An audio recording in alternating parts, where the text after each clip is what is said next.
Halloween Extortion by Harry Hallman. As much as I loved summer when I was a kid in the 1950s, the fall was always my favorite time of year. Temperatures dropped, and my bedroom in my mom and dad's old Kensington row home cooled down. It certainly was better for sleeping.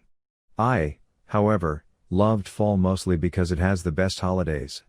And I include Christmas and New Year's in the grouping. I know they're technically in winter, but come on, both are only a week or so after fall ends. From my way of thinking, that's close enough.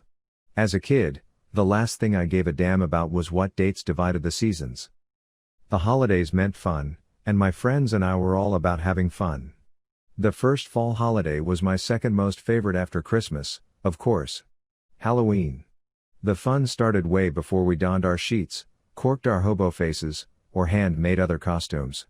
Teachers would get students to draw all sorts of fall art, such as leaves, pumpkins, and the like. As Halloween got closer, we drew ghosts, goblins, and monsters. I want to personally thank the Celts for their involvement in our very Christian holiday.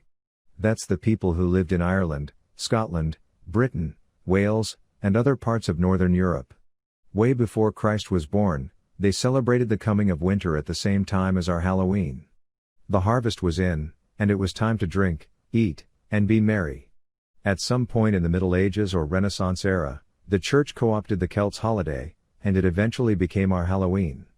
Halloween is supposed to be the time when the dead come back to roam the streets, and November 1st is All Saints' Day, when the saints scare them back to hell. Of course, my friends and I could not have cared less about the genesis of Halloween.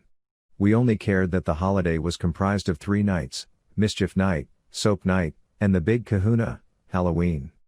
Back then, I never thought about why we had Mischief and Soap Night. It was fun, so it was okay with me as long as it led to a night of trick or treating.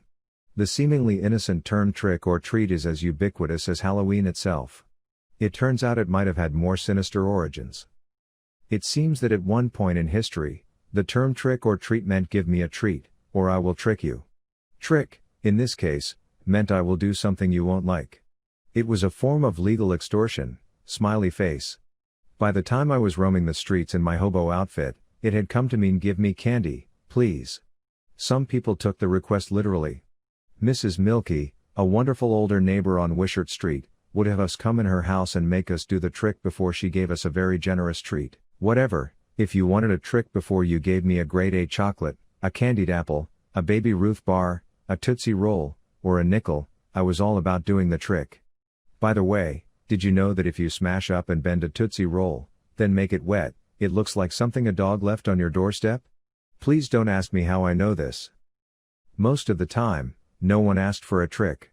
Our Kensington neighbors just plopped something in our pillowcase, and off we went. This made us happy because it was very productive.